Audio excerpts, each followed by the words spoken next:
Through our lives, we've seen people who have been spoiled beyond belief and have the luxury of living stress-free, living the dream of never having to pay for stuff themselves and having everything handed to them without the hard work that most people strive for. In some cases, people grow out of that mindset and work through to earn that reward, while others never grow up and feel like everybody should wait on them hand and foot.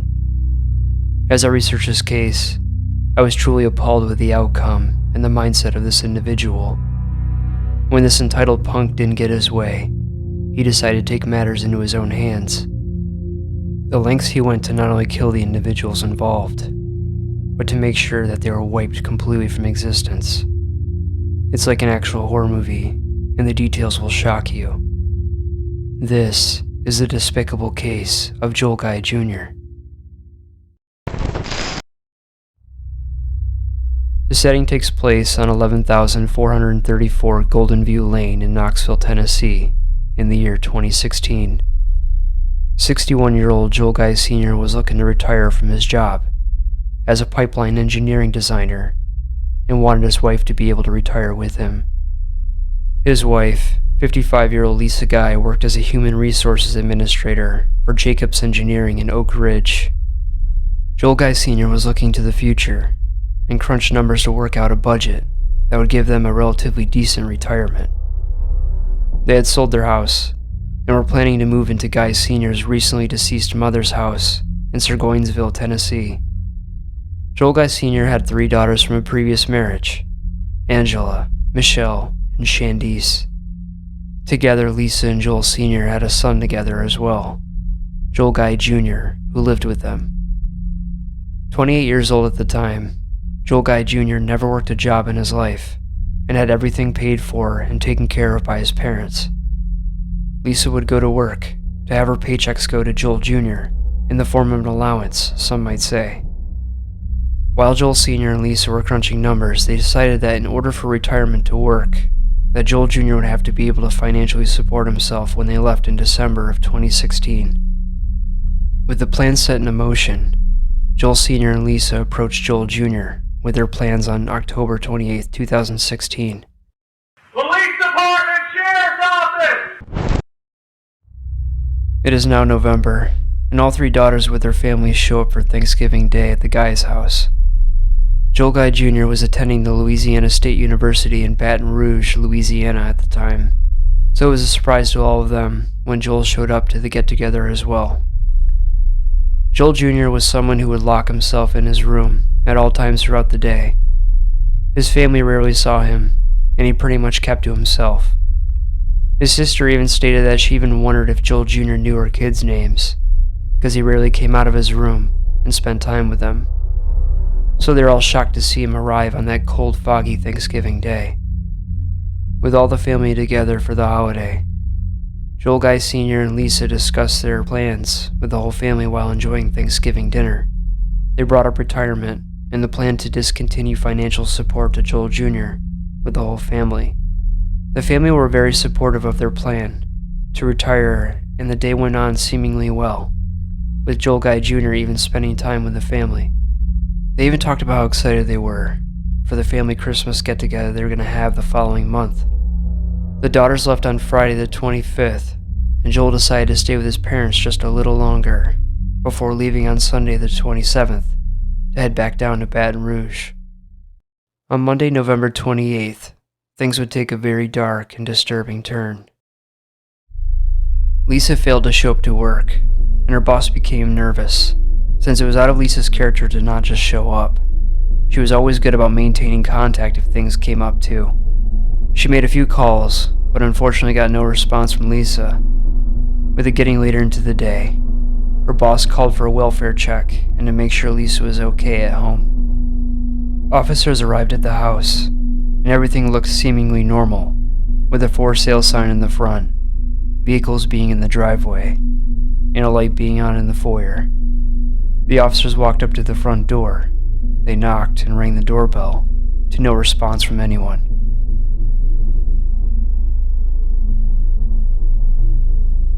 Things were starting to seem a bit off, as they peered into windows and saw groceries on the ground, so the officers decided to call in a detective. The officers went through one of the vehicles and used a garage door opener to let themselves in. As they walked in through the garage, they noticed that the heat was turned up relatively high, and that a strange chemical odor was emanating through the house. In the kitchen, there was a large pot on the stovetop, and the oven and stove were turned on.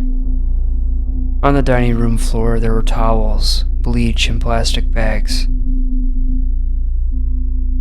To the left on the table, there were 2 wallets belonging to a man and a woman, keys, a hammer, some cash, and pliers. They made their way through the main entry of the house to see bags of groceries on the floor next to the front door. As the officers made their way up the stairs, they hear a dog barking and howling from a room in the distance. As they continued up the stairs, they also observed reddish-brown colored stains on the stairs that resembled blood.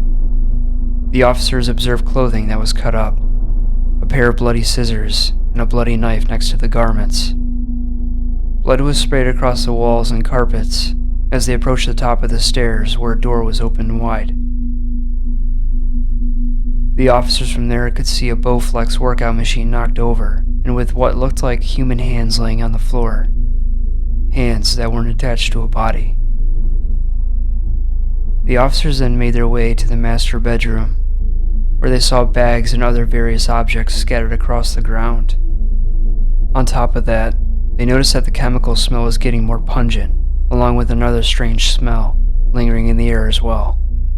From there they made their way into the bathroom, where they noticed a garden hose attached to the shower instead of a normal head. The ground was lined with plastic sheets, and there lying in the sink was a very large knife. Beyond the sink and shower were 2 blue plastic tubs with the dissolving remains of 2 people who were presumed to be Joel Guy Sr.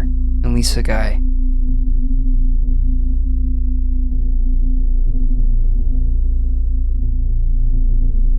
It took them 2 whole days to go through and cover everything that happened in that house, and it became pretty clear to them on who the perpetrator was in this violent crime.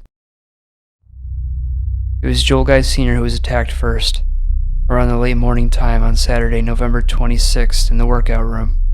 He had suffered around 42 sharp force injuries while being murdered to death, although it was difficult to determine the exact number he sustained, due to the dismemberment process that took place after he was dead.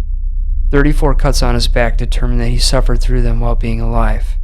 He also suffered numerous cuts on his hands while he fought for his life as he was being murdered. His hands were then removed and left near the Bowflex in the workout room. Joel Guy Sr.'s arms were removed from the shoulder, his legs were removed from the hip, his right foot was removed from the ankle, and he was placed in one of the blue plastic tubs in the bathroom. Lisa was then viciously attacked at the front door later that day, while coming home from the local Walmart. She never had a chance to put groceries away, and was faced with at least 25 sharp-forced wounds. It was difficult to determine how many wounds she had received, due to the decomposition of her remains. She also had her legs removed from the knee, her arms removed from the shoulder, and her head removed and placed in a large pot on the stove, where it was found boiling away. The Knox County Police and FBI were very quick to seize the surveillance footage from all stores in the surrounding area, and successfully gathered positive footage from the local Walmart. There they would witness the perpetrator with bandaged hands, purchasing allegedly used items that were retrieved from the crime scene. Joel Guy Jr. became #1 suspect in this case, and was nowhere to be found in Tennessee, so the Baton Rouge police worked alongside the FBI and Knox County Sheriff's Department. Joel Jr. was apprehended on Tuesday, November 29th, while trying to flee in his 2006 Hyundai Sonata in the Nicholson Drive apartment complex in Baton Rouge. There, police also discovered a meat grinder and a gasoline canister in the trunk of his vehicle.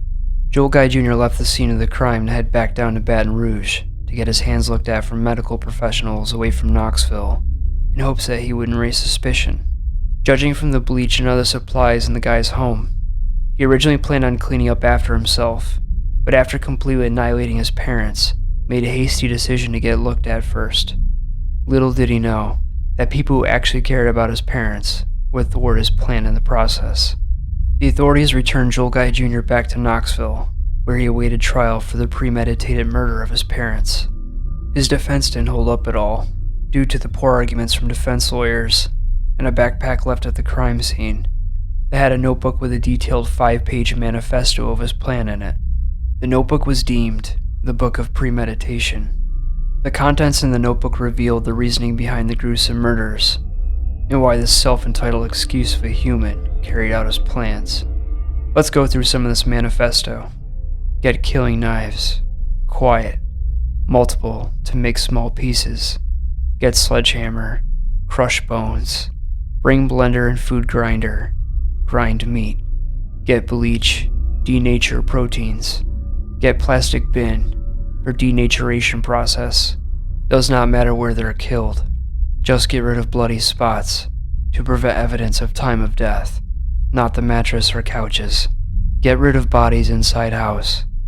There and my DNA already there. He's not alive to claim her half of the insurance. Money, all mine. $500,000. He even had written down originally to kill the dog, but scratched it out. Luckily, he was kind enough to let the dog live. When the details were brought up in court, Joel Jr. sat there with absolutely no remorse for his actions. To me, this is the sight of pure evil. Joel Jr. pled not guilty, but yet filed a motion that he be given the death penalty if convicted of the crime. It's clear that he just wanted to see the world burn, and he didn't want to be around in a prison cell for the remaining of his life. The trial only took 4 days, and on October 2nd, 2020, Joel Michael Guy Jr. was sentenced to life in prison without the possibility of parole for 2 accounts of first-degree murder, 3 accounts of felony murder, and 2 accounts of abuse of a corpse. The judge of the trial, Stephen Sword, stated this case perfectly. This is the most extreme abuse of a corpse I've seen in 25 years, and I hope it's the most serious that I'll ever see in my career. I don't think his mind is going to change.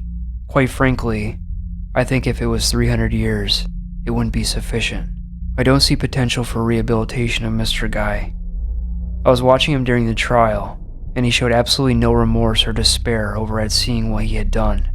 And to me, the most chilling comment from the judge: "Quite frankly, Mr. Guy, you look like you're kind of proud of what you've accomplished.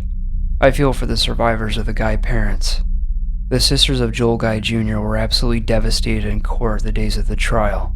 This case is despicable, and I honestly can't believe that someone would carry out such a heinous crime over money. I'm hoping that Joel Guy Sr. and Lisa Guy are able to enjoy their retirement together, wherever they may be.